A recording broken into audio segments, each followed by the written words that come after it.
அது என்னங்க இந்த மன்னர் பரம்பரை மண்ணாங்கட்டி பரம்பரை அப்படின்லாம் ஏதோ சொல்லுவாங்களே.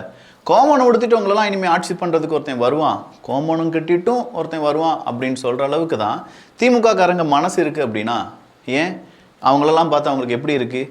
இல்லை இந்த காலத்தில் கோமணம் கட்டுற அளவுக்கு ஒருத்தனை மாற்றி வச்சுருக்கீங்க அப்படின்னா உங்களுடைய அரசியல் வரலாறு கொஞ்சம் கஷ்டமாக இருக்குல்ல. மக்கள் எல்லாரும் கொதிப்பு நிலையில் இருக்கும்போது இந்த மாதிரி மூத்த தலைவர்கள், திமுகவினுடைய மூத்த தலைவர்கள் அவங்க என்ன பேசுகிறாங்க, அது மக்கள்கிட்ட போய் எப்படி ரீச் ஆகுது அப்படிங்கிறத தெரிஞ்சு பேசினாங்கன்னா இன்னும் கொஞ்சம் நல்லா இருக்கும். அதையும் தாண்டி இன்னைக்கு அரசியலில் ஏகப்பட்ட நிகழ்வுகள் நடந்திருக்கு. அது என்ன அப்படிங்கிறத இந்த ஒரு பதிவு வழியாக பார்க்க போகிறோம். இது தமிழ் பொக்கிஷம் வழங்கும் ஆழமான அரசியல் சதுரங்கம்.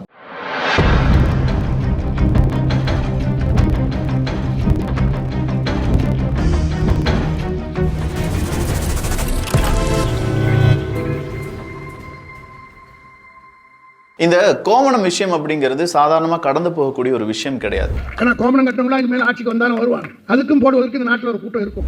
ஏன்னா RS பாரதி அவர்களுடைய பேச்சு, அந்த தோணி, அதெல்லாம் நீங்கள் பார்க்கும்போது ஏன் கோமணம் கட்டுறவங்களாம் நாட்டை ஆளக்கூடாதா? ஆதிக்க மனநிலை ஏத்துக்காதோ? சமூக நீதி திமுக கொள்கை அப்படிங்கிறதுலாம் உருட்டா? வெளியில சமூக நீதினு சொல்லிக்கிட்டு உள்ள ஆதிக்க சாதி மனப்பான்மை வச்சுக்கிட்டு இத்தனை வருஷமா நாட்டை ஆண்டுட்டு இருந்தீங்களா அப்படின்னு சொல்லி ஒருத்தவங்க கேட்டிருக்காங்க. நியாயமான கேள்வி தானே. இந்த கேள்வியை நாமும் கேட்கலாம் தானே. இவ்வளோ நாள் நீங்கள் சமூக நீதி அப்படின்னு சொன்னீங்கப்பா, திடீர்னு பார்த்தா கோமனெல்லாம் கட்டிட்டும் ஒருத்தன் உங்களை ஆட்சி செய்ய போகிறான், அதுக்கும் ஒரு கூட்டம் இருக்கும் அப்படின்னு சொல்லி ஒட்டுமொத்தமாக பொதுவாக இந்த மாதிரியான விஷயங்களை ஒரு மக்களை பார்த்து சொல்லும்போது அந்த மக்கள் இவ்வளோ நாள் உங்களை நம்பிட்டு இருந்தாங்க, அந்த நம்பிக்கைக்கு நீங்கள் இன்னைக்கு குந்தகத்தை விளைவிக்கிறீர்கள் அப்படின்னு சொல்லி அந்த மக்கள் உணர ஆரம்பிக்கிறாங்க. ஸோ எப்போ ஒரு மனுஷன் கொத்தடிமையிலிருந்து வெளியில் வர முடியும், அடிமைத்தனத்திலேருந்து வெளியில் வர முடியும் அப்படின்னா நாம் அடிமையாக இருக்கோம் அப்படிங்கிறது அந்த மனுஷன் உணர்ந்தால் மட்டும்தான்.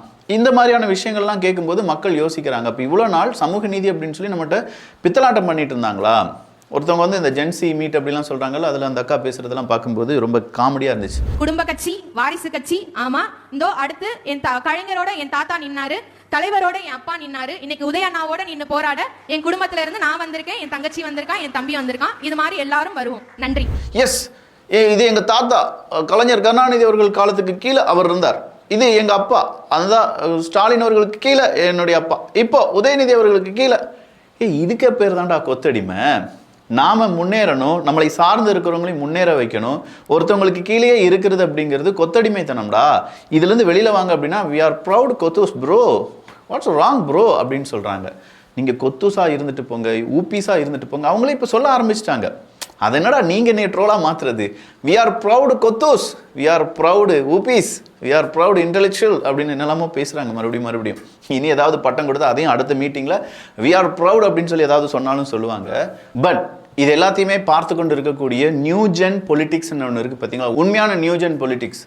அவங்க இதை எப்படி பார்க்குறாங்கன்னா, என்னடா இப்படி பேசுறீங்க, இல்லை அவங்கள என்ன சொல்லுவாங்க, நீ வந்து தாவேகாவினுடைய அடிவரடிடா அப்படின்னு சொல்லுவாங்க, அந்த பக்கமாக அதிமுகவினுடைய அந்த என்ன டயர்ப்பா அப்படின்னு சொல்லுவாங்க, இந்த பக்கமாக பாஜக அப்படின்னு சொல்லி சங்கிகள் அப்படின்னு சொல்லுவாங்க. இப்படின்னு சொல்லி எல்லா பேரையும் இவங்களுக்கெல்லாம் நீங்கள் கொடுத்தீங்க. இப்போ நீங்களே உங்களை ஆமாப்பா நாங்கள் அப்படித்தான்ப்பா, அப்போ இவ்வளோ நாள் நீங்கள் பேசினதெல்லாம்ப்பா அதெல்லாம் மறந்துடுங்கப்பா, இது புது விதமான அரசியலப்பா அப்படின்னு சொல்லி ஏதோ ஒன்று புதுசாக கொண்டு வந்துட்டு இருக்காங்க. எப்படி இருக்குது அப்படி என்றால் சாம்பார் ப்ளஸ் கருவாட்டு, நான் சொன்னேன்ல கருவாட்டு சாம்பார் அப்படிங்கிற மாதிரி இருக்கு, பார்த்துக்கோங்க.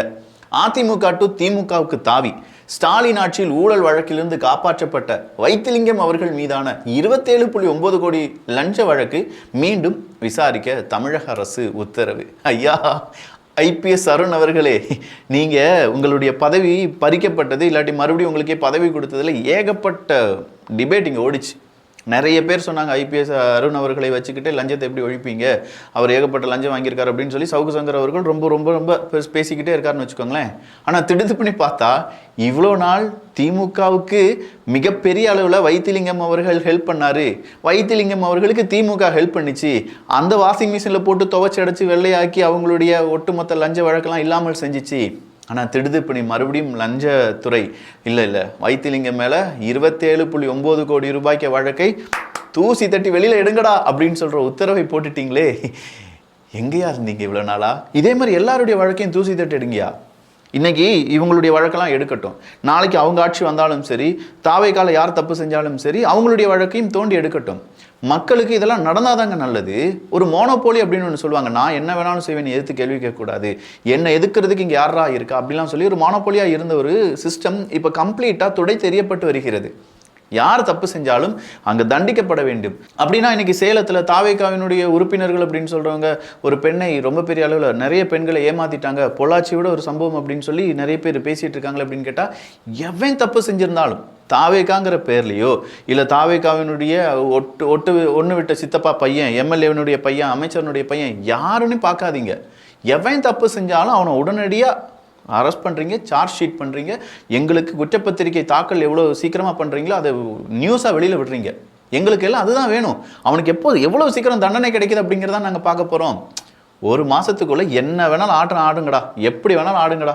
ஆனால் நீங்கள் ஆடுற ஆட்டத்துக்கு, நீங்கள் செய்கிற தப்புக்கு இப்போ இருக்கக்கூடிய அரசாங்கம் எவ்வளவு விரைவாக அந்த வழக்கை எடுக்கிறது, அந்த வழக்கில் ஏகப்பட்ட நொரநாட்டியம் பண்ணி அவனை தப்பிக்க வைக்கிறதுக்கான ஏதாவது வாய்ப்புகளை உருவாக்குகிறார்களா?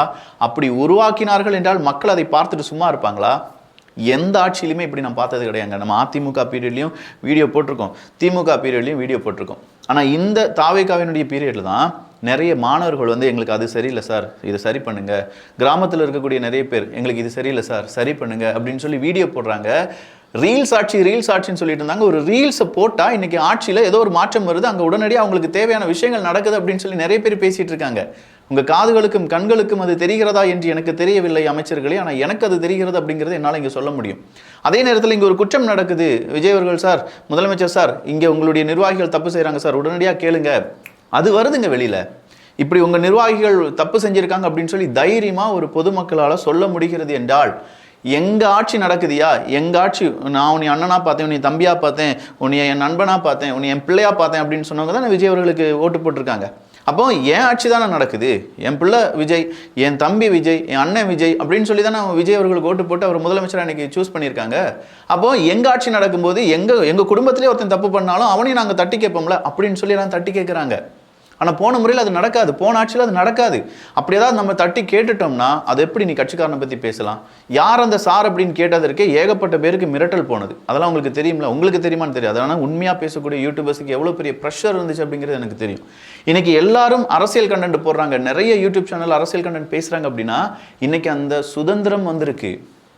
அந்த சுதந்திரத்தை சுவாசிக்கக்கூடிய அந்த யூடியூபர்ஸ், இன்ஃப்ளூயன்சர்ஸ் அவங்களுடைய கருத்துக்களை வெளியில் தைரியமாக சொல்ல முடியுது. தாவேகா பற்றியும் பேசலாம், திமுக பற்றியும் பேசலாம், அதிமுக பற்றியும் பேசலாம், பாஜக பற்றியும் பேசலாம்.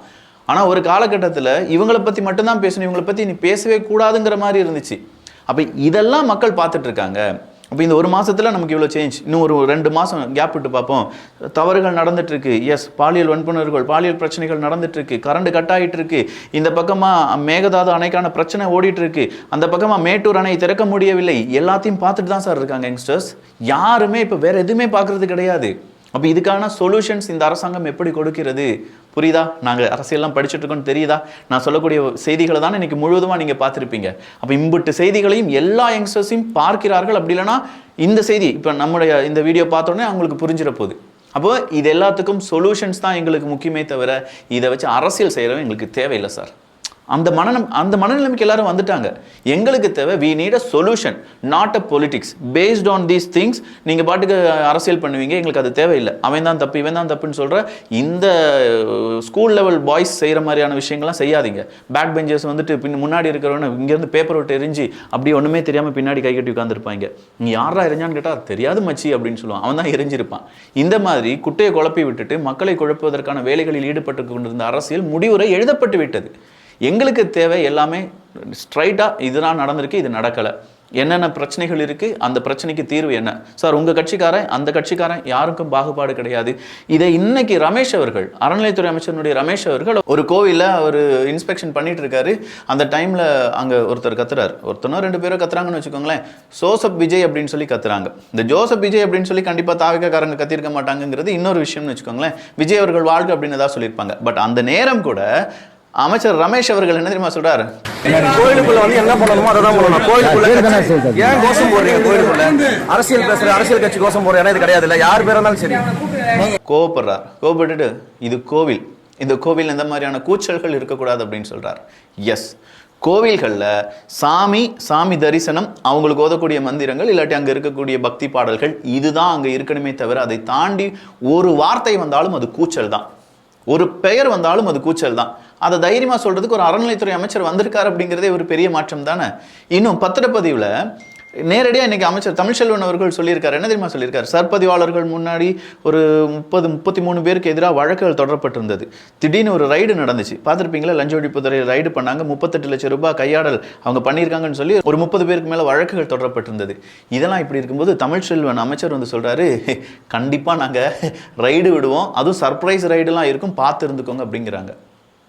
க்ளீனாக இருக்குது, நல்லா இருக்குது. உண்மையிலேயே நல்லா இருக்கியா? இன்னும் நிறைய செய்திகள் இருக்குது, அடுத்த வீடியோவில் பார்க்கலாம். நல்லதை பகிர்ந்து நல்ல சமுதாயத்தை உருவாக்குவோம். நன்றி, வணக்கம்.